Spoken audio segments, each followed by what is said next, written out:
Hello America, this is Keith, your friendly neighborhood technician, coming back at you with some more very good information. Today we're going to discuss humidity controls versus fruit, vegetable things in my refrigerator. What are they and what's purpose and why? Well, first let me show you what we're talking about.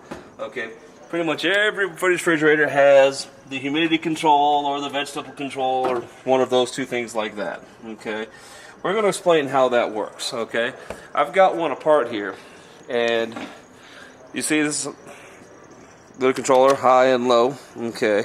And what that does is, if you look on the back here, okay, you've got these little vents here that open and close, okay? What that does is, your refrigerator, let's come back over here real quick, okay, basically is a cold, semi-humid environment. And what I mean by that is you have airflow that is cooling, and everybody knows there is humidity in the air.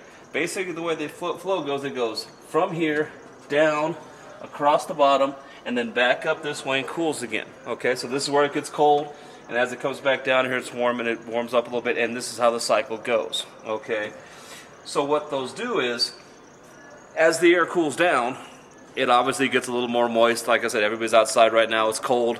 Not a lot of humidity in Colorado, so we really don't have a lot of use for this. But in high humidity times, yes, there's humidity is in the air.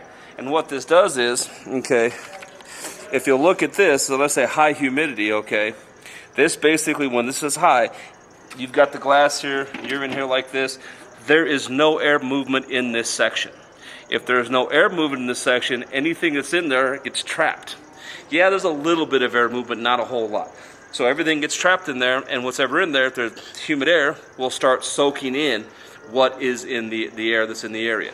Now, if I want a low humidity, I'm going to open that up, and then what that's going to do, it's going to allow the air to flow. And as the air flows, the humidity that is in here, the product does not have as much of a chance to hold on to it or grab it, because it's basically the air is constantly flowing.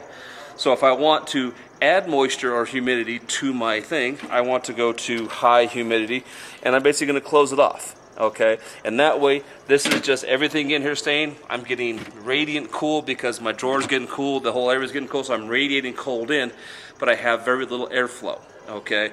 Now, granted, that's not a whole lot of airflow when I do open that up, but it's still some airflow which actually will allow the air to exchange, adding flow, which means with the product doesn't have the chance to hold on to the humidity and actually suck it in. Okay, so basically, does it work in Colorado? Not really. I mean, it does a little bit because we generally don't have a whole lot of humidity in our air. Now, you go to somewhere like Texas, the Gulf Coast, the East Coast, the West Coast, that have a lot of high humidity. Yes, it does actually make a difference on how long your vegetables will last using this. But in Colorado, when we have like a 30% humidity day, everybody knows we get hot, but we don't get humid hot. We get cold, but we don't get humid cold. Okay, so yes, it does work, not as effectively as it would work at sea level, okay, or at a lot more humid places, okay. So should you use it? Yes. Do you need to use it? Not really. You know, you should, I mean, well, it depends on how you shop. Now, me, I shop for pretty much a day or two at a time, so nothing sits in my fridge long enough to actually worry about that.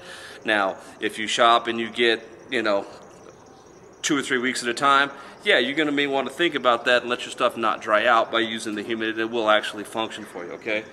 But that is what it does, and that's how it works. So use it as your convenience, and it should help you. And I hope you enjoyed this thing, so don't forget to tune in, and don't forget to subscribe to the channel. We have more good information coming for you later. Have a good day.